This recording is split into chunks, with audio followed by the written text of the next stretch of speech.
just tried to comply with the Spanish rules and go to a campground, arrive in this really in the middle of nowhere campground. Huh? What do you know? The campground is completely full. It's funny how it's become really impossible to sleep anywhere without paying money. They managed to monetize sleeping. You have to pay in order to sleep somewhere. Anyway, I can't find a place to sleep and I can't even cook my breakfast. I think right now would be a good moment to watch an old clip of one of my first impressions when I left the house more than 50 days ago. Let's watch this clip and recall this good old mindset I was in. Bye-bye, à bientôt, bye-bye. Hold the down. Okay.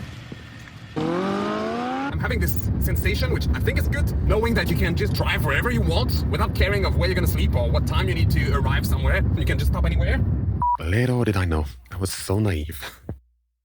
I finally found a spot where maybe I won't be bothered too much, although I suspect over there this house is probably gonna come check out what the fuck is happening with a guy making a porridge in his car. Oh, wow, we really need to investigate this in an extreme emergency.